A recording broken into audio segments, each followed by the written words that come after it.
England, 1818. At 34 years of age, Margaret Davies had become expert at disappearing in crowded rooms. The grand ballroom of Lord Pemberton's Kensington residence shimmered under 1,000 candles, their amber light casting everything in gilded splendor. The orchestra swelled with a Mozart composition that seemed to energize the assembled masses, drawing couples toward the dancing floor in synchronized waves of silk and tailored wool. Yet in the shadowed alcove near the refreshment table, Margaret stood motionless, her gloved fingers resting against the cool porcelain of an untouched champagne flute. The pale lavender of her gown, a color deemed appropriate for a woman of her station and circumstances, seemed to absorb rather than reflect the light surrounding her. She had not always been invisible. There had been a time, 14 years prior, when gentlemen had sought her company, when her opinion on matters of literature or gardening had been solicited with genuine interest, but that Margaret belonged to a different season, a different version of herself, who still harbored hope that spinsterhood might be avoided, through effort and grace alone. This Margaret, the one who watched debutantes half her age command attention with mere smiles, had learned to expect very little. "Your father appears distressed." Charlotte Webb materialized beside her with the stealth of long practice, her widow's weeds a sharp contrast to the vibrant gowns surrounding them. At 32, Charlotte understood the peculiar isolation of being unmarried past a certain age, though her condition had been earned through loss rather than circumstance. "I noticed him speaking intensely with Lord Graves near the card room some minutes ago." Margaret followed her companion's gaze across the crowded space. Her father, Thomas Davies, Viscount of Hartley, stood in animated conversation with an older gentleman whose face bore the heaviness of dissipation. When Thomas spoke now, it was without the old, brittle music of optimism. He had learned the difference between hope and denial, and the knowledge had cost him his posture. Margaret did not forgive him for that cost. She only recognized the bill had finally come due. Lord Graves was not a man of her father's usual circle. Not quite respectable, yet not entirely disreputable enough to be truly scandalous. There was something predatory in the way he gripped her father's arm, something that made Margaret's stomach tighten with unnamed dread. "Father is always distressed about something these days," Margaret replied quietly. "It is merely his manner." But Charlotte's expression suggested she did not entirely believe this explanation. Before she could respond, Eleanor, now the Countess of Ashdown, swept past them with her husband trailing in her wake. Eleanor, Margaret's younger sister by 6 years, had married a country earl of modest fortune 3 seasons prior and had since become insufferable in her newfound status. She did not acknowledge her sister's presence. Instead, she tilted her chin slightly upward, a gesture that spoke volumes about what she thought of Margaret's continued unmarried state. Margaret had long ceased to take offense at such slights. Across the ballroom, from his position near the marble fireplace, Charles Ashworth, Duke of Ravensford, observed the scene with the analytical detachment of a man accustomed to surveying his world from considerable height. His gray eyes tracked the invisible woman in lavender as she stood apart from the festive throng, a solitary figure amid a sea of animation. There was something in her stillness that commanded his attention, not the desperate quietude of someone wishing to hide, but rather the composed resignation of someone who had already accepted her place at the periphery. At 38, Charles had grown weary of societal machinations, the endless parade of ambitious debutantes, their mammas armed with flattery and strategic positioning, had become predictable to the point of tedium. He had withdrawn from London society following his wife's death 6 years prior, maintaining his duties as Duke while remaining otherwise detached from the machinery of the marriage market. Tonight, he attended only because parliamentary obligations necessitated his presence among the influential families whose support he required. Yet his gaze continued to return to the woman in lavender. The orchestra transitioned into a new piece, and the crowd shifted. Within moments, Lord Graves approached Margaret's position with the determined stride of a man conducting business rather than seeking pleasure. Charlotte, sensing the approaching complication, excused herself with a meaningful look. "Miss Davies." Graves bowed with exaggerated courtesy. "How delightful to encounter you this evening. Your father speaks so highly of his eldest daughter." Margaret extended her hand, allowing him to press it briefly. "Lord Graves, this is an unexpected pleasure." "Not entirely unexpected, I trust. Your father and I have developed something of a business understanding, Matters of finance, you understand. The sorts of arrangements that require mutual trust and, shall we say, cooperation. His smile suggested he found humor in some private jest. I have taken the liberty of assuming a position of some responsibility regarding your family's interests. A gesture of friendship, nothing more. The words were pleasant, but their implications unsettled Margaret in ways she could not immediately articulate. I am not certain I understand your meaning, sir. No matter. Such concerns need not trouble you. He stepped slightly closer, lowering his voice. I find myself in want of a wife, Miss Davies. Someone of quiet temperament and established family. Someone who might appreciate the stability that marriage to a man of my means could provide. Your father seems to think you might be amenable to such an arrangement. Margaret's breath caught. The ballroom suddenly felt smaller, the air more constricted. I fear my father has overstepped his authority, Lord Graves. I am not currently seeking marriage. At your age? His eyebrow rose slightly. Surely you do not intend to remain unattached indefinitely. The years, Miss Davies, are not kind to single women of advancing years. Nevertheless, I must decline your kind offer. Margaret turned slightly away, signaling the end of the conversation through body language alone. Graves lingered a moment longer before departing, but not before he had made clear through some unspoken mechanism that he considered her refusal temporary rather than final. Charlotte returned as the crowd shifted again. What did he want? Nothing of consequence, Margaret said, though her hands trembled slightly as she set down her untouched glass. Merely the usual presumptions. Yet, as the evening progressed and Margaret remained her accustomed shadow on the margins of society, she found herself thinking that perhaps this was simply how her life would unfold. She would attend these assemblies, watch others dance, observe the careful negotiations of matrimony from a distance, and gradually fade into the category of maiden aunt, useful only for her ability to manage households and offer counsel to younger women more fortunate in their circumstances. The invisibility had become not merely a condition of her social position, but something she had begun to accept as the fundamental truth of her existence. And perhaps that, she reflected, was the most dangerous invisibility of all. The morning following Lord Pemberton's assembly dawned grey and unremarkable, as if London itself had lost interest in the previous night's social theatre. Margaret sat in the breakfast room of her father's townhouse on Grosvenor Square, a residence that had once reflected the comfort of the Hartley fortune, but now bore the subtle signs of financial strain. The wallpaper near the windows had begun to fade, and the silver service on the table showed signs of wear beneath its polish.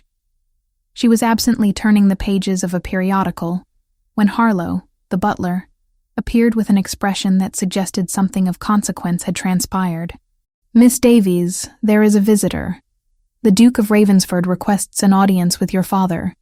Your father is not yet risen, and the Duke has indicated that the matter is of some urgency. Margaret's breath caught. She set down her teacup with careful precision, willing her hands to remain steady. The Duke of Ravensford? Here? In the drawing room, Miss Davies. Shall I wake your father? Or will you attend to the Duke's needs first? A Duke did not call upon a family of their standing without considerable reason. That much Margaret understood. She rose, smoothing her morning gown, a simple dove gray that she had changed into after bathing, and made her way downstairs. Her mind constructed and discarded possible explanations as her feet carried her forward. Perhaps it concerned some matter of parliamentary importance that had entangled her father in some way. Perhaps it was a social obligation of which she remained unaware. She was entirely unprepared for what she found. Charles Ashworth stood near the window of the drawing room, his tall frame silhouetted against the pale morning light filtering through the curtains. He was dressed impeccably in a traveling coat of dark charcoal, his cravat tied with the precision of a man who regarded appearance as an extension of discipline. Yet there was something in his bearing that suggested he had not slept well. The lines around his eyes seemed deeper than she remembered from the previous evening. When he turned at the sound of her entrance, his gray gaze fixed upon her with an intensity that made her throat tighten. "Miss Davies," he said, his voice carrying the formal weight of title and rank, "I apologize for the unseemly hour of my visit. I have come on a matter that requires directness rather than adherence to convention." Margaret curtsied, her mind still racing to assemble meaning from his unexpected presence. "Your Grace," You honor our household. My father is not yet awake, but I am certain he would wish to be notified of. It is you with whom I wish to speak." Charles interrupted, though not unkindly. "I came to make a proposal, Miss Davies. Not merely a social courtesy, but a substantial offer that I believe warrants discussion before other voices become involved."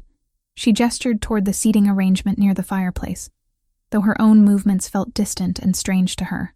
"Please, Your Grace, do sit. I confess I am somewhat bewildered. We have not previously had significant acquaintance." Charles remained standing for a moment longer before settling into the chair across from hers. "That is precisely why I am here. Last evening, observing you in the ballroom, I came to a realization that has occupied my thoughts throughout the night. I require a wife, Miss Davies. Not in the manner that society typically demands such things, but as a genuine necessity for my circumstances." "A wife," Margaret repeated, as if speaking the words might render them comprehensible. "Your Grace, surely there are countless women of superior connection who would be better suited. That is where you are mistaken," he said, leaning forward slightly. "The women of superior connection invariably bring expectations. They expect romance, or at minimum, the pretense of it. They expect a husband devoted primarily to their happiness and advancement. I have neither the inclination nor, if I am to be entirely honest, the capacity to provide such things." He paused, studying her face as if searching for some specific reaction. "You, however, do not appear to harbor such expectations. There is a quality to your resignation that suggests you have already made peace with certain realities of your circumstances." Margaret felt heat rise into her cheeks, though whether from shame or anger she could not immediately determine. "You are proposing marriage based upon my apparent lack of hope, Your Grace? That is perhaps the most insulting proposal I have ever received, and I say this having received very few proposals at all. A shadow of something, perhaps amusement, perhaps recognition, crossed his features. I phrase it poorly. Allow me to attempt again. I have withdrawn from society following a considerable personal loss. This withdrawal has created certain difficulties in my political endeavors. A suitable marriage would demonstrate that I have moved beyond my isolation and am engaged with the world in the manner expected of my position. However, I have no wish to marry a woman who will demand constant attention or emotional performance. I have observed you to be capable, dignified, and independent in your manner. Those qualities appeal to me far more than the conventional beauty and status that typically attracts men of my station." Margaret rose from her chair and moved toward the window, needing distance between herself and the magnetic pull of his gaze. "You propose a business arrangement, then? Marriage as contractual obligation rather than partnership?" "Precisely," Charles replied. "I would provide security for your family, elevation of your social standing, and the independence that comes with being a duchess. In exchange, you would fulfill the visible duties required of that position. There would be no expectation of romantic attachment. We would maintain separate chambers if you wished. The arrangement would be entirely as you required it to be." She turned to face him, and for a moment she simply looked at him, truly examined him, in a way she had not done the previous evening. There was exhaustion in his face, yes, but also a kind of desperate practicality. This was not a man swept up in sudden passion or social convention. This was a man presenting a transaction as clearly as he would present a business contract to his solicitor. "My father," Margaret said quietly, "would accept such an offer immediately, regardless of my wishes. The financial security alone would be sufficient to overcome any paternal objection to my happiness." "I am aware of that," Charles acknowledged, "which is why I came to you first, rather than to him. I will not marry you against your will, Miss Davies. I refuse to begin our arrangement, should you agree to it, on a foundation of coercion." The statement caught her off guard. A man of his position, making such assurance, was rare enough to constitute genuinely unusual behavior. Before Margaret could formulate a response, Thomas Davies entered the drawing room, still in his morning coat, his hair not yet properly arranged. Behind him came Lord Graves, his presence in the townhouse suggesting far more familiarity than Margaret would have considered appropriate. "Your Grace," Thomas exclaimed, his voice pitched between pleasure and anxiety. Harlow informed me that you were here.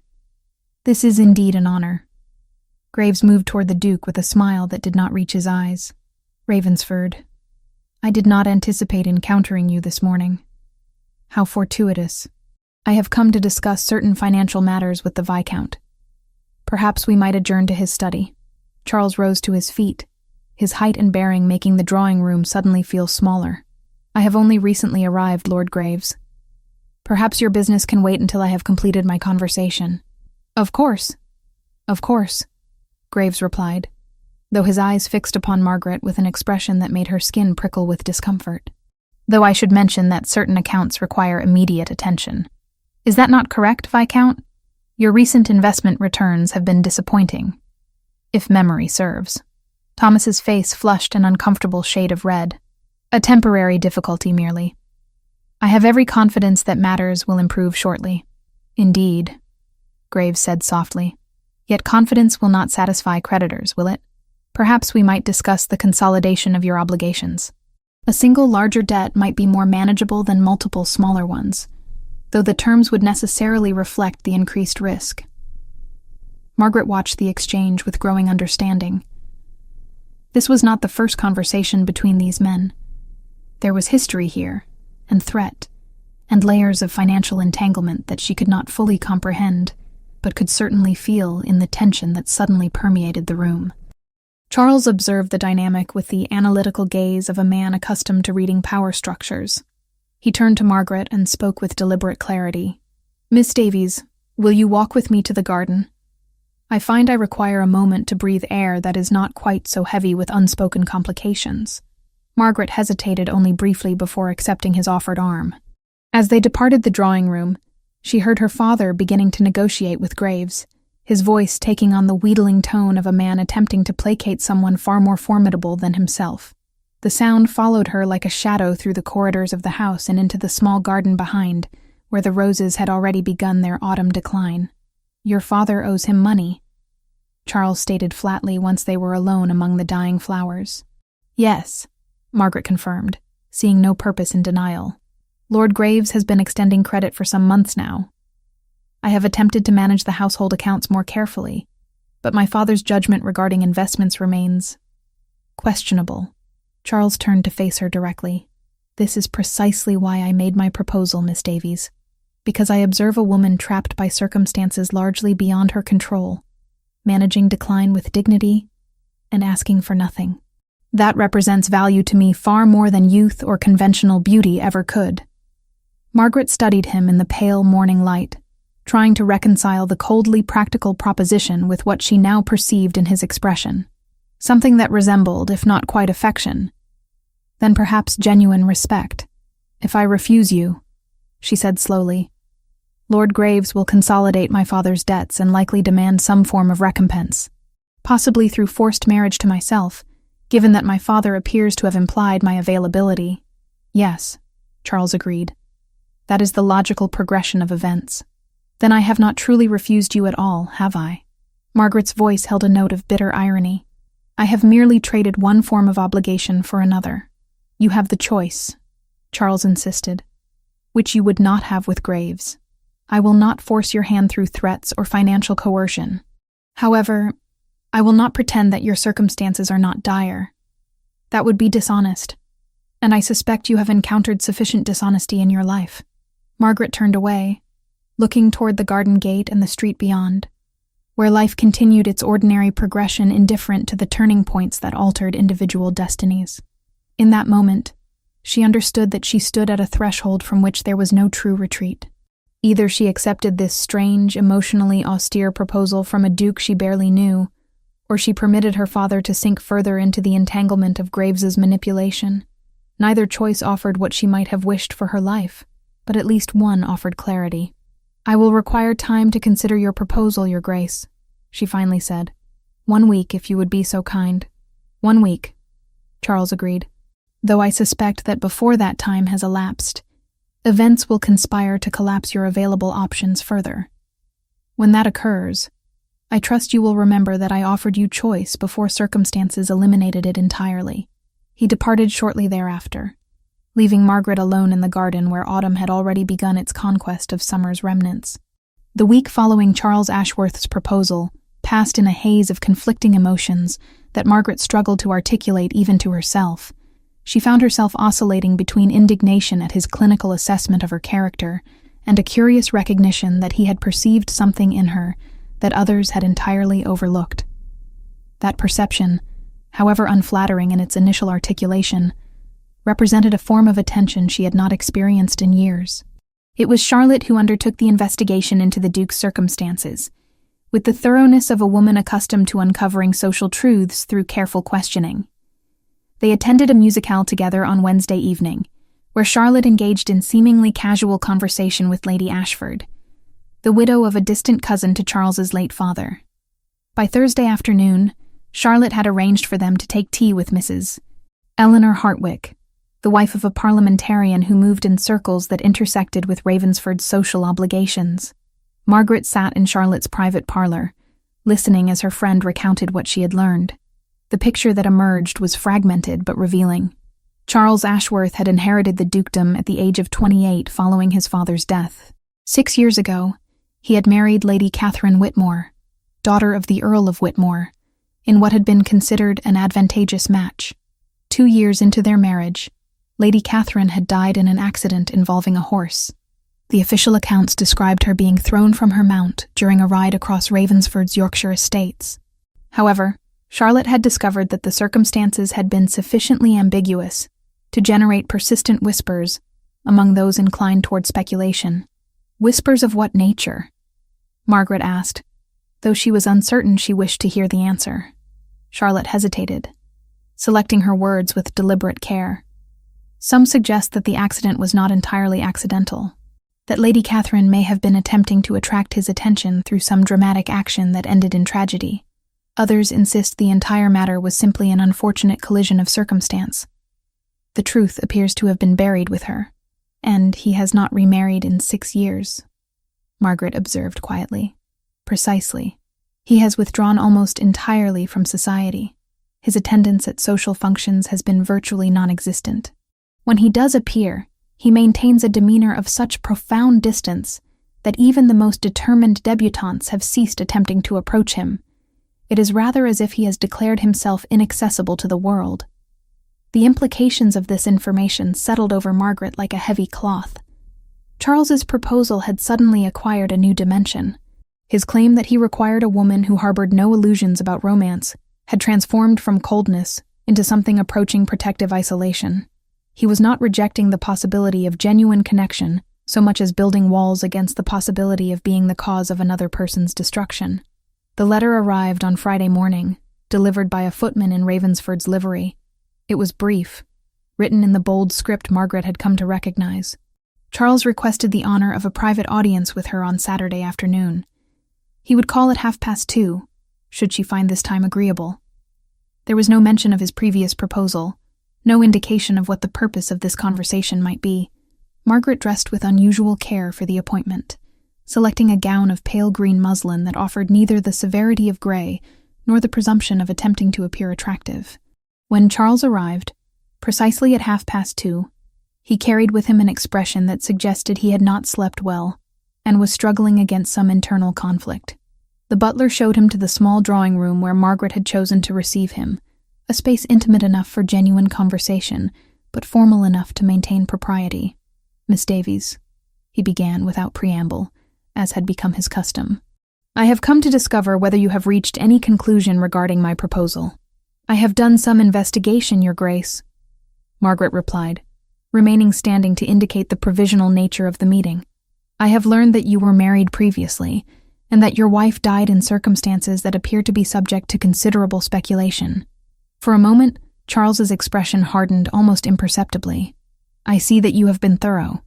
"I have been prudent," Margaret corrected. "If I am to consider such an arrangement, I must understand the character of the man making the offer. What I have learned suggests that you are not a man disposed toward casual matrimony. Despite the apparent emotionlessness of your proposal, I would understand your true motivations." Charles moved toward the window, positioning himself so that he looked out onto the street, rather than meeting her gaze. "My wife died because I failed her," he said finally, his voice stripped of all inflection. "The nature of that failure need not concern you. What matters is that I have no wish to fail another woman in similar fashion. Therefore, I do not seek a marriage based on romantic expectation or emotional vulnerability. I seek an arrangement where both parties understand precisely what is being offered and what is expected. There is safety and clarity." "And if clarity is not sufficient?" Margaret asked quietly. "If at some point either of us develops genuine feeling, then we address it honestly," Charles replied, finally turning to face her. "But I do not anticipate such a development. I have proposed to you specifically because I believe you to be a woman capable of accepting a marriage that exists for practical rather than emotional reasons. I may be mistaken in this assessment. If I am, then my proposal was ill-conceived, and you should feel no obligation to accept it." Margaret studied him in the pale afternoon light, seeing in his face not the coldness she had initially perceived, but rather a careful discipline imposed over profound fear. Why did you not simply marry one of the beautiful, ambitious women who would have accepted such an arrangement without question? Because ambitious women come with expectations that extend beyond the marriage contract itself. They demand constant evidence of their importance. You, Miss Davies, have lived quietly in the shadows of your family's life. You understand the value of discretion and the necessity of managing circumstances without complaint. Those qualities have nothing to do with your appearance or your age and everything to do with your character." Before Margaret could formulate a response, a maid appeared with a letter for her on a silver tray. The seal bore the mark of Lord Graves's crest. Margaret opened it with trembling fingers and found a brief message informing her father that all outstanding debts had been consolidated into a single account, bearing substantially higher interest. Payment was to be negotiated in person, at Graves's residence, at Graves's earliest convenience. The implications were immediately apparent. Graves had moved from extending individual small credits to consolidating all obligations into a single debt held entirely in his hands. Thomas Davies was no longer a man with multiple creditors, but a man who belonged to Lord Graves entirely. Charles had moved to read the letter over her shoulder. "This changes nothing of my proposal, Miss Davies. In fact, it strengthens my argument for acceptance. Your father is now entirely within Graves's power. I can free him from that entanglement without requiring anything from you in exchange. That is not a business arrangement. It is an act of conscience." Margaret looked at the Duke, understanding finally that his proposal had never been the cold transaction she had initially perceived it to be. "You ask me to accept a marriage of convenience, while the woman I will become as your wife knows that you acted primarily from a sense of obligation toward my family circumstances. I ask you to accept a marriage where both parties are honest about their limitations and their reasons." Charles corrected. "I cannot offer you love, Miss Davies. I suspect I am incapable of it. But I can offer you security, dignity, and a position from which you will never again be invisible. Whether that is sufficient is entirely for you to determine." Margaret crossed to the window and looked out at the street below, watching the ordinary flow of London life continue indifferent to the turning points occurring within these walls. The letter from Graves burned like a coal in her consciousness. In that moment, she understood that Charles had offered her something genuine. Not love, perhaps, but genuine respect and genuine recognition of her value. That recognition seemed increasingly precious. "I will require time to speak with my father about Lord Graves's letter," she said finally, "but I do not require a week to reach a decision. I believe I require only a few days to observe whether you maintain your position or if your proposal was merely a momentary impulse." "It was not impulse," Charles assured her. "But I understand the necessity of your caution. I will call again on Wednesday next. By then, I trust you will have formed a clearer sense of your options and your preferences." After he departed, Margaret remained standing before the window, long after his carriage had disappeared into the London traffic. Charlotte appeared moments later, her face a study in carefully suppressed curiosity. "Well?" her friend asked simply. "I believe," Margaret said slowly, "that I may have misjudged the Duke entirely. What I perceived as coldness may have been protection. The question now is whether protection offered to oneself is the same as protection offered to another." The letter appeared in the society columns of the Morning Chronicle on Tuesday, though it was not precisely a letter so much as a carefully worded insinuation disguised as social observation. Scandal, she discovered, was a climate rather than an event. It fogged mirrors and seeped under doors, and even the kindest faces wore a sheen of weather that was not their own. Margaret learned to treat it as rain. Not personal, merely persistent. Written anonymously but bearing all the hallmarks of deliberate malice, it suggested that certain members of the gentry had engaged in calculated schemes to elevate themselves through manipulation of titled gentlemen. It did not name Margaret directly, but the implications were sufficiently transparent that identification was merely a matter of connecting obvious references. Margaret learned of the scandal through Eleanor's visit to Grosvenor Square that same afternoon. Her sister arrived with an expression that combined indignation with something approaching satisfaction, as if she had anticipated this development with a mixture of dread and vindication. "You have utterly ruined yourself," Eleanor announced, not bothering with preliminary pleasantries. "The entire town is discussing your apparent conspiracy with the Duke of Ravensford. How could you be so foolish as to imagine your machinations would go undetected?" Margaret set down her teacup with hands that maintained outward steadiness, despite the trembling she felt internally. "I have done nothing of the sort, Eleanor. I scarcely know the Duke." "That is precisely what makes your actions so transparent," Eleanor continued, her voice pitched to carry through the drawing room, attempting to cultivate a connection through false modesty and strategic positioning. "It is the behavior of a desperate spinster, and frankly I am mortified to be associated with you." She paused, then added with deliberate cruelty, "I have informed my husband that we cannot be seen in public with you until this matter is resolved.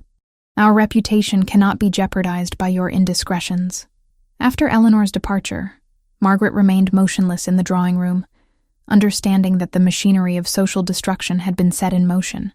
The letter had provided sufficient ambiguity to generate speculation, while maintaining enough distance from explicit accusation to prevent legal recourse. Lord Graves had, she now understood, orchestrated a masterpiece of calculated malice. But worse than Eleanor's rejection was what occurred that evening at the Weatherby soiree. Margaret had not intended to attend, but Thomas, with the desperate energy of a man attempting to salvage his reputation through continued social participation, had insisted they make an appearance. Within moments of their arrival, Margaret understood the magnitude of the damage. Conversations ceased as she passed. Women withdrew their hands when she attempted to greet them. The atmosphere was one of collective judgment, as if her mere presence had contaminated the space.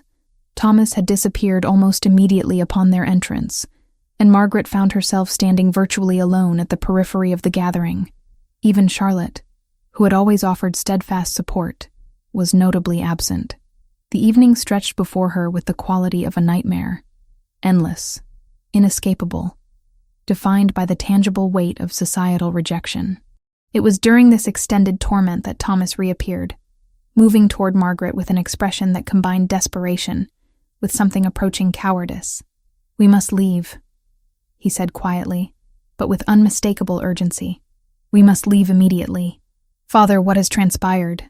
Margaret began, but he had already grasped her arm, pulling her toward the exit with an intensity that suggested genuine panic rather than mere social embarrassment. The carriage ride home occurred in silence, but the silence was heavy with unspoken communication. When they arrived at Grosvenor Square, Thomas went directly to his study without explanation. Margaret followed, understanding that some significant development had occurred that extended beyond social scandal. "Lord Graves came to me this afternoon," Thomas said finally, his voice hollow with defeat. "He informed me that he had orchestrated the letter in the Chronicle. He explained that your apparent scheme to entrap the Duke, while entirely fabricated, served his purposes perfectly. The society scandal ensures that no one will question my sudden inability to manage my finances. When I fall into complete ruin, it will appear to be the consequence of your misconduct, rather than his manipulation." Margaret felt the room shift slightly around her. "He deliberately destroyed my reputation to protect his own actions regarding your debts." "Yes," Thomas confirmed, and Margaret observed with a mixture of pity and resentment that her father could not meet her eyes. "He also informed me that any attempt on your part to refute the scandal or explain the truth would result in even more damaging revelations about our family circumstances." He has constructed his trap with considerable precision. And you told him I would accept this? Margaret's voice emerged with a calmness that surprised her. I did nothing, Thomas said. But the words carried the weight of their own damning truth. I said nothing in your defense. I accepted his explanation and returned home. The conversation was interrupted by Harlow's appearance to inform them that the Duke of Ravensford had arrived and was requesting immediate audience with both Thomas and Margaret. When Charles entered the study moments later, his expression was a study in controlled fury. His gray eyes fixed upon Thomas with the intensity of a man conducting necessary business that he found beneath his dignity to perform. Viscount Hartley, Charles began without preamble. I am aware of Lord Graves's role in the scandal that has consumed Miss Davies's reputation this afternoon. I am also aware of the financial entanglement that provides his motivation for such actions. I have come to inform you that I intend to discharge all of your obligations to Lord Graves. Every debt, every contract, every instrument by which he has manipulated you will be transferred to my name and subsequently forgiven. You will be free of him entirely. Thomas's face flushed with a confusion of emotions, relief, shame, and a desperate gratitude that manifested as near tears. Your Grace, I cannot permit such— You cannot prevent it, Charles corrected with brutal efficiency. The transaction will occur whether or not you consent to it. What you will do is remove yourself from this conversation. I have no further business with you. After Thomas's departure, Charles turned his attention to Margaret, and his expression shifted from anger to something approaching concern. You have been treated with calculated cruelty today. I have come to offer you refuge, if you will accept it. Refuge? Margaret repeated. Your Grace, you yourself have made clear that your proposal was based upon practical necessity rather than genuine desire. To have me reside at Ravensford Estate would only strengthen the scandal. Society will assume precisely what I wish them to assume, Charles interrupted. I will have it known that I have invited you to my estate under my protection, following the scandalous behavior of Lord Graves. I will make it clear that I regard the accusations against you as fabrications designed to conceal his financial crimes. My position and wealth provide sufficient authority to reshape the narrative, should I choose to employ them. And what do you receive in exchange for this intervention? Margaret asked quietly. The knowledge that I have prevented you from being entirely destroyed by forces beyond your control, Charles replied. Additionally, Miss Davies, your acceptance of my invitation serves as a public declaration that you do not fear the consequences of associating with me. That is not insignificant. Come to Ravensford. Allow me to demonstrate that my proposal was not born of indifference, but of genuine recognition of your value. Margaret looked at this man who had arrived at her darkest moment with both rescue and presence, understanding that acceptance of his offer represented not merely social salvation, but also an acknowledgement that her life had fundamentally altered in ways she could no longer resist or deny. I will come, she said finally, but not as a guest. If I am to reside at your estate, society must understand clearly what arrangement I have accepted.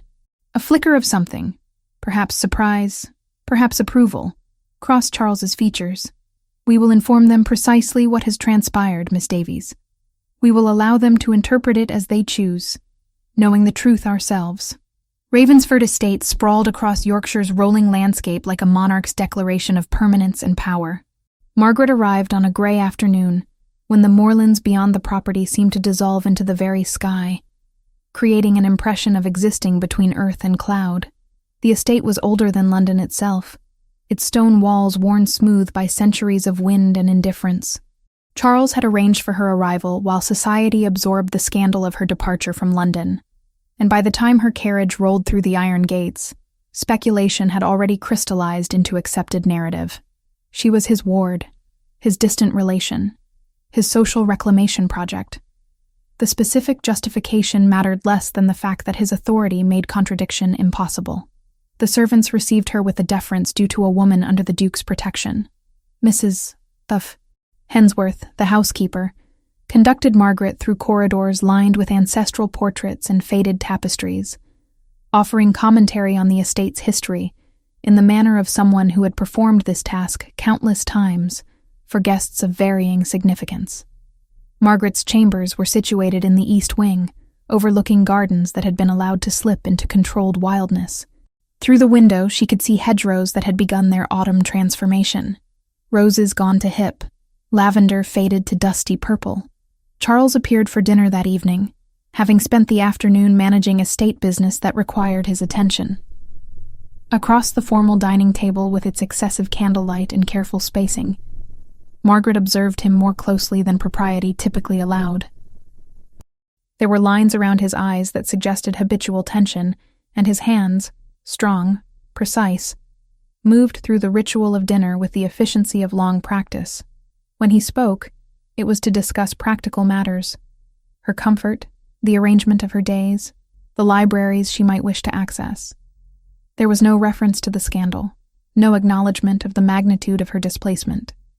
It was 3 days into her residence that the genuine shift occurred. Charles found Margaret in the conservatory, where she had retreated with a book that she was not truly reading.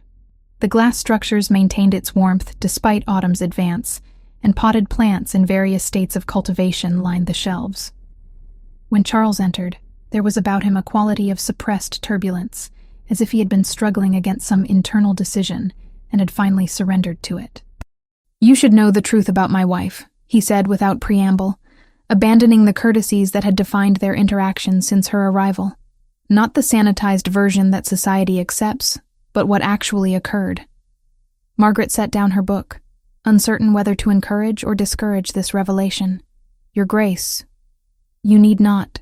Catherine was not suicidal," Charles continued, moving toward the window and positioning himself so that she could observe only his profile. "She was attempting to gain my attention, which I had entirely withdrawn and redirected toward political ambition and estate management. She took a horse across difficult terrain deliberately, believing that a dramatic fall would force me to care. Instead, it killed her." His voice contained no inflection, yet the words themselves carried the weight of years of accumulated guilt. "I allowed a woman under my protection to starve emotionally, while I attended to matters that seemed crucial but were merely important. The distinction cost her life." Margaret rose from her chair, moving slightly closer but maintaining distance that acknowledged his need for space. "How long have you carried this knowledge?" 6 years, Charles replied. 6 years of living in this estate alone, withdrawing from society to prevent repetition of that failure with another woman who might harbor genuine expectations, until you decided to marry a woman you believed incapable of harboring expectations," Margaret said quietly. "You sought to protect me through ensuring I could never be disappointed." "Yes." Charles turned to face her fully. "And that assessment was entirely uncharitable. I now understand. Observing you these past days, the dignity with which you navigate displacement, the intelligence with which you manage circumstances entirely beyond your control, I have begun to recognize that I underestimated you profoundly. You are not a woman incapable of feeling deeply. You are a woman who has simply learned to contain her feelings because the world rarely provided safe container for them." Margaret felt something shift within her, a recognition of having been truly seen for perhaps the first time in her adult existence. "Your wife was invisible to you because you were consumed by your own concerns. I have been invisible to everyone because I ceased to expect visibility. We are not the same, Your Grace." "We are both casualties of invisibility," Charles corrected. "Hers was inflicted through negligence. Yours was inflicted through indifference. The result is identical. 2 people learning that the world does not notice their suffering unless they perform their suffering dramatically enough." He paused, then continued with visible difficulty.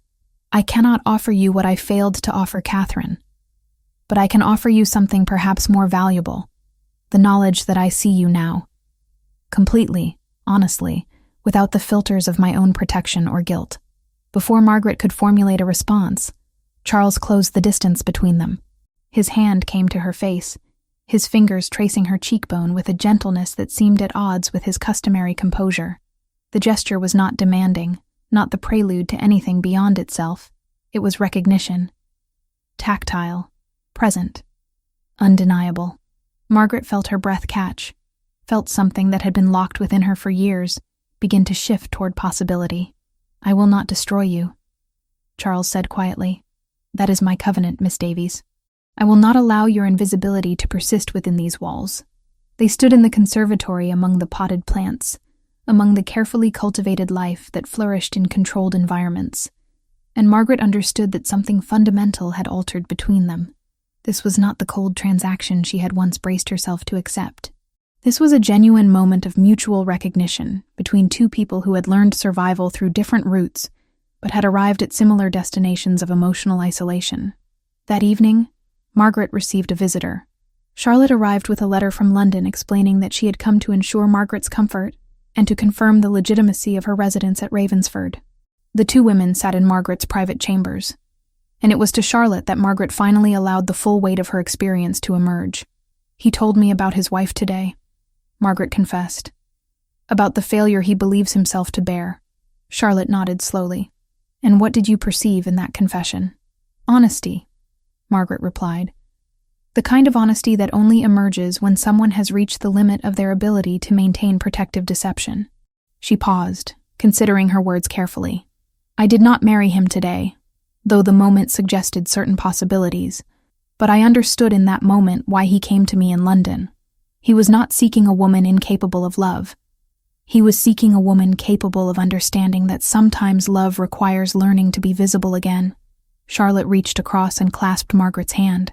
Charlotte had the gift of setting a cup of tea between two people and making it feel like truce. On evenings when London felt like a geography they had both survived, they would sit in the West Wing sitting room and measure, without saying so, how far visibility had carried them from the lives they once endured. Widowhood taught me that second chances are not promises, but possibilities. What matters is whether both people possess the courage to attempt them. The summons arrived on a gray afternoon when Margaret had begun to settle into the rhythms of Ravensford life. A letter delivered by Thomas himself, who appeared at the estate gates with the appearance of a man carrying stones that had grown heavier with each mile from London. Charles was away attending to matters in nearby York, and Margaret was alone when her father entered the drawing room where she sat with correspondence and tea. Thomas had aged since her departure from London. The lines around his eyes had deepened, and his shoulders bore the weight of accumulated shame and desperation. He accepted the chair Margaret offered with the mechanical movements of someone whose will had been entirely consumed by anxiety.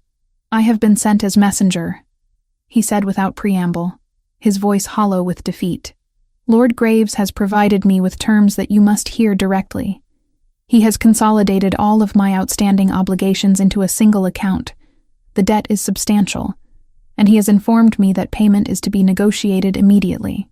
However, he proposes an alternative arrangement." Margaret set down her teacup, understanding already what words would follow, though she steeled herself against their impact. "What arrangement?" "Marriage to himself," Thomas replied, his voice barely audible. "He has made clear that should you refuse, the entire debt will be executed immediately.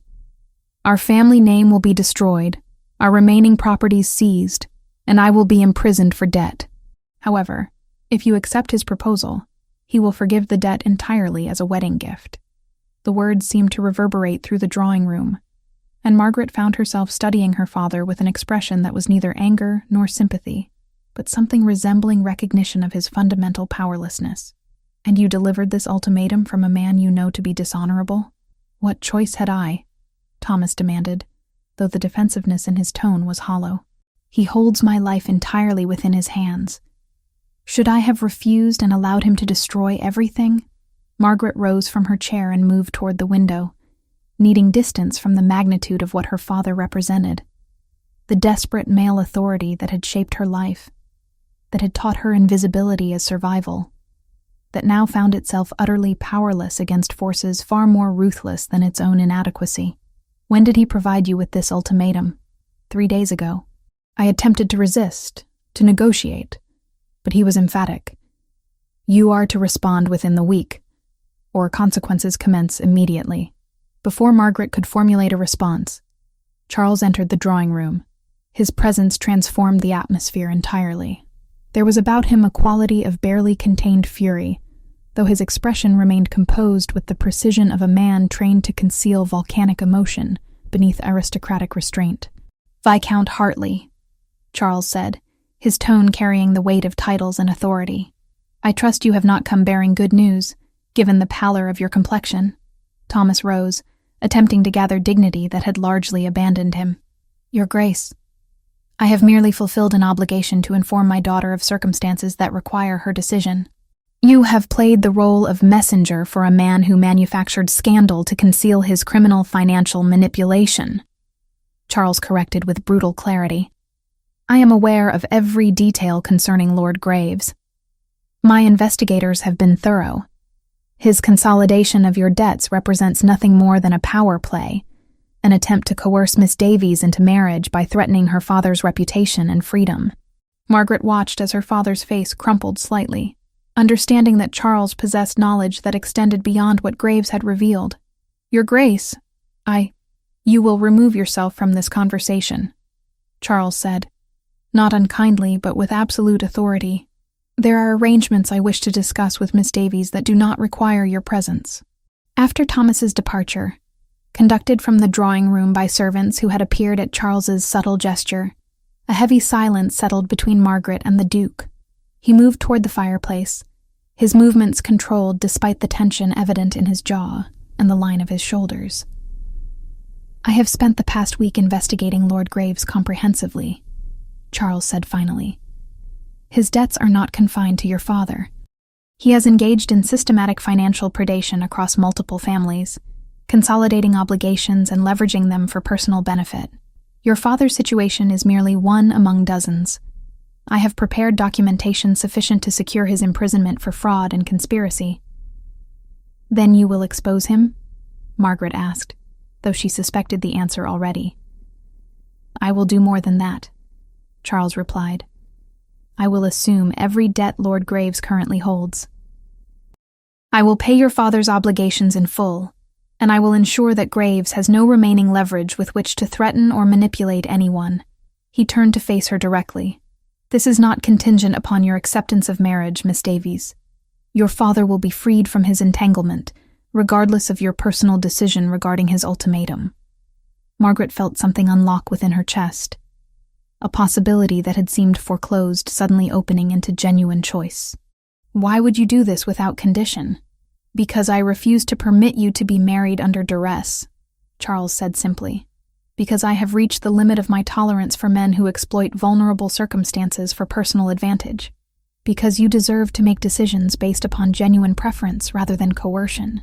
He paused, moving closer, his gray eyes fixed upon her with unmistakable intensity. "And because if you choose to marry me now, that choice will be entirely your own, untainted by any obligation or gratitude toward my father." Margaret understood, in that moment, that Charles was offering something far more valuable than mere financial rescue. He was offering freedom, genuine, unconditional freedom, to accept or refuse him based solely upon her own determination. The realization was almost overwhelming in its magnitude. "I choose you," she said quietly. "Not because you have rescued me, but because you offered me the possibility of rescue before acting upon it. Not because you are powerful, but because you have chosen to use that power without demanding gratitude in exchange." That evening, for the first time since her arrival at Ravensford, Margaret and Charles crossed the threshold of the connecting chambers that had remained closed since her residence began. She learned the house by its sounds first. The kettles in the east wing sighed a minute earlier than the bells. The gardener's barrows ticked on a loose flagstone outside the library door. The nursery, long shut, exhaled a different dust when she opened its windows. Ravensford did not resist her. It simply waited to see if she meant to stay. Their union was tender and complete, marked less by passion than by profound recognition. Two people learning that vulnerability need not equal destruction when encountered with genuine care. Eleanor's letter arrived the following week, composed in terms of false apology and transparent self-interest. Margaret responded with courtesy so cool it bordered on indifference, making clear that reconciliation, if it were to occur at all, would require far more than written expressions of regret. Thomas remained at Ravensford for several additional days before returning to London, his relationship with Margaret forever altered by the magnitude of his failure to protect her. The wedding of Charles Ashworth, Duke of Ravensford, to Margaret Davies, was executed with the precision that defined his character, grand enough to silence social speculation, intimate enough to suggest genuine feeling rather than performance. The ceremony took place at St. George's in Hanover Square, on a morning when London seemed collectively to hold its breath. The church filled with members of Parliament, landed gentry, and the wives of influential men, all observing what would become the season's most discussed union. Margaret descended from the carriage in a gown of cream silk, adorned with subtle pearl embroidery, her blonde hair arranged with the elegance that had become her signature. There was nothing excessive in her appearance, yet the restraint itself conveyed authority. She was not attempting to captivate through spectacle, but through the simple fact of her presence. Charlotte walked beside her, having assumed the role of family representative when Eleanor declined to do so, though her refusal had been delivered with sufficient coldness to suggest her true feelings regarding Margaret's elevation. Thomas stood within the church, having accepted Margaret's invitation with an emotional gratitude that bordered on desperation. He had arrived at Ravensford the previous evening, offering apologies that Margaret received with the courtesy of one who had moved beyond the need for them.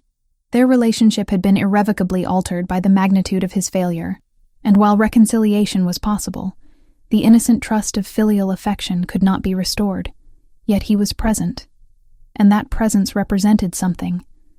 Not forgiveness, but acknowledgement that blood remained blood despite profound disappointment. Charles waited at the altar with the stillness of a man who had made peace with his own transformation. He was dressed in formal morning coat with subtle perfection, his gray eyes following Margaret's progression toward him with an intensity that seemed to communicate across the vast space of the church. When she reached him and placed her hand in his, the gesture carried the weight of genuine choice rather than social obligation. The vicar conducted the ceremony with the solemnity appropriate to a ducal marriage, and as Margaret and Charles exchanged vows, the assembled society observed a striking phenomenon. The woman who had been objects of pity merely weeks prior was now radiating an authority that had nothing to do with her new title and everything to do with the profound transformation visible in her bearing. She was no longer invisible. She had become undeniable. Eleanor sat rigidly in the pews, her face composed into an expression of appropriate pleasure that barely concealed her mortification. When the ceremony concluded and the wedding party processed from the church, she found herself positioned to greet the newly married couple at the reception. The moment was excruciating. Eleanor was forced to curtsy to her sister and offer congratulations while being acutely aware that the social hierarchy that had previously privileged her over Margaret had been entirely inverted. Margaret's response was perfectly civil, perfectly distant, suggesting that Eleanor had become someone she encountered rather than someone to whom she was genuinely related. The reception proceeded with the lavishness expected of a ducal marriage, held in a grand London townhouse that Charles had arranged to hire for the occasion. Champagne flowed, orchestral music filled the rooms, and society's most influential members circulated through corridors lined with seasonal flowers. It was during this celebration that Lord Graves appeared. He arrived uninvited, his entrance creating a subtle disturbance in the assembled gathering. Graves moved through the crowd with the confidence of a man who believed his position remained secure, his presence suggesting that he anticipated either forgiveness or at minimum the maintenance of social silence regarding his actions. He approached Charles with a smile that did not reach his eyes. "Your Grace, a magnificent celebration. Allow me to offer my congratulations on your marriage to Miss Davies. A surprising choice, but I am certain you have your reasons." Charles regarded him with an expression of such profound disdain that it seemed to physically repel the other man. When he spoke, his voice carried the weight of ducal authority deployed without mercy. "Lord Graves, you are not welcome at this gathering. Your presence here suggests a remarkable lack of understanding regarding the consequences of your actions. I have spent the past weeks ensuring that every financial transaction you have executed through fraud and coercion has been documented and reported to the appropriate authorities. You are to be arrested within the week on charges of conspiracy and financial manipulation. This gathering is not an appropriate venue for your continued freedom, so I suggest you depart immediately before I have you removed by force." The transformation in Graves's expression was immediate and complete. The false confidence crumbled, leaving behind only fear and the desperate calculation of a man attempting to determine if escape remained possible. He retreated from Charles's presence with as much dignity as he could muster, which was considerably less than he had arrived with. Society observed this exchange with the quality of collective understanding that characterizes aristocratic gatherings. By nightfall, the story would have circulated through London drawing rooms with sufficient elaboration to render Graves's social position entirely untenable. As evening descended and the reception concluded, Charles led Margaret away from the gathering toward the townhouse chambers that had been prepared for their first night. The room was decorated with restraint. No excessive floral arrangements, no theatrical displays of passion. Instead, there was simply the carefully tended space of two people who had chosen each other consciously and completely. "I wish to tell you something," Charles said once they were alone, his voice carrying the vulnerability he had learned to permit in her presence. "I have observed you since the moment you stood invisible in Lord Pemberton's ballroom. I did not recognize you at first because the world had trained me to look past women who refused to demand attention, but I saw you. And from that moment, I knew that whatever pretense I constructed regarding my proposal would eventually crumble before the truth of what I actually desired. You, precisely as you are." Margaret moved toward him, her hand coming to rest against his chest, where she could feel his heartbeat beneath formal layers of clothing. "When you renewed your proposal after I refused you, I understood that you were capable of existing outside the rigid structures that have defined your life. I loved that version of you, the one willing to be rejected and to return anyway. I have loved every version of you since." They stood together in the candlelit room, and the transformation that had begun in Margaret's invisibility reached its completion. She was no longer the overlooked daughter, the invisible woman at the margins of society.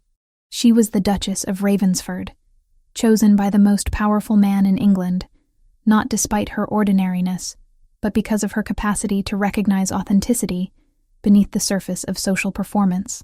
Charlotte sent a letter the following morning, her words carefully constructed to convey profound satisfaction at the reversal of circumstances that had seemed so dire merely months prior. Thomas wrote requesting permission to visit Ravensford, an invitation that Margaret granted with the understanding that reconciliation would occur gradually and would never fully erase what had transpired between them. Eleanor remained distant, her silence a clear indication that some relationships, once fractured beneath the weight of genuine crisis, could never be entirely restored. 6 months had transformed Ravensford Estate in ways that extended far beyond the merely observable. The gardens, which had existed in carefully maintained but emotionally sterile perfection under Charles's previous stewardship, had begun to evolve under Margaret's influence. Where there had been rigid geometry, there now existed space for what might be termed controlled wildness. Roses permitted to sprawl across archways rather than being rigidly trained. Vegetable gardens expanded to provide not merely sustenance, but also employment for families from surrounding villages who had previously possessed no reliable income.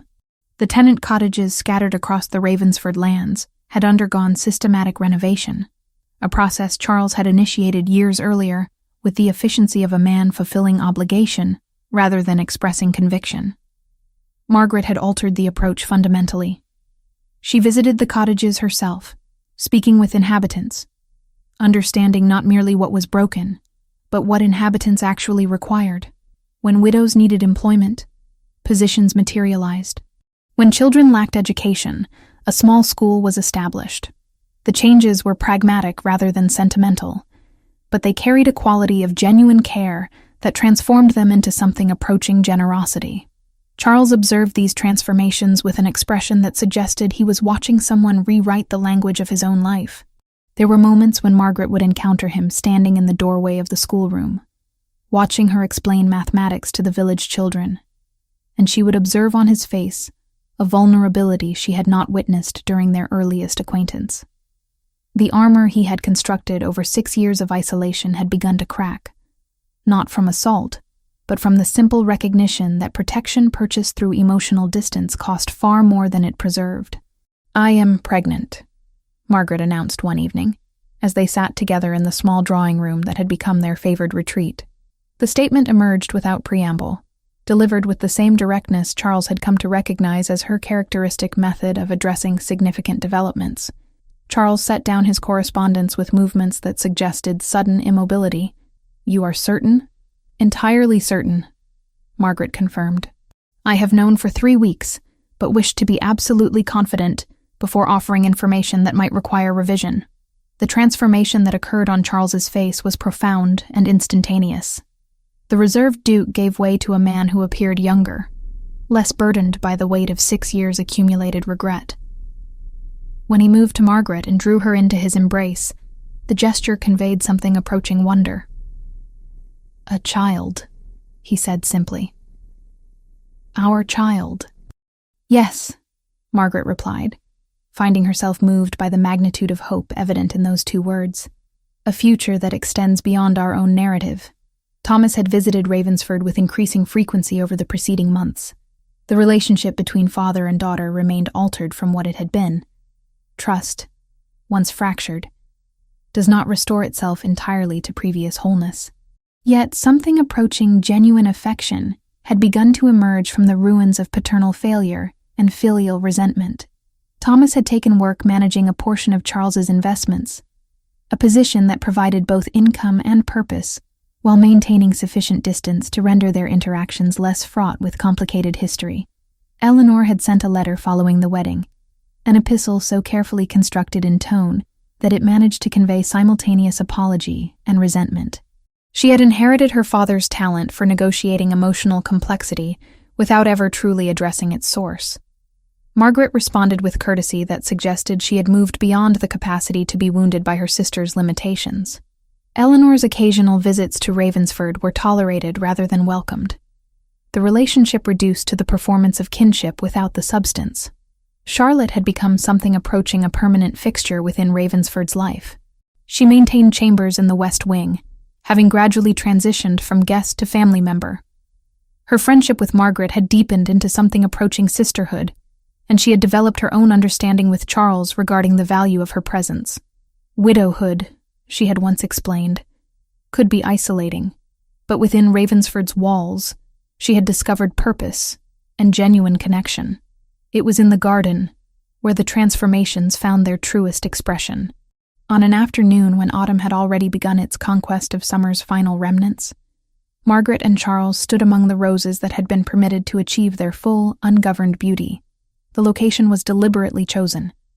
It paralleled precisely the space where Charles had first revealed his guilt regarding Catherine, where Margaret had first understood the human cost of his isolation. "I have been reflecting upon our journey," Margaret said, her hand resting against her still flat abdomen. "When we began, I believed myself to have reached the termination of possibility. I understood my life would be defined by invisibility and periphery. You believed yourself defined by failure and incapable of genuine connection. And now?" Charles prompted, his fingers intertwining with hers. "Now I understand that invisibility is not a permanent condition, but rather a choice made by both the world and by oneself. I chose it as survival mechanism.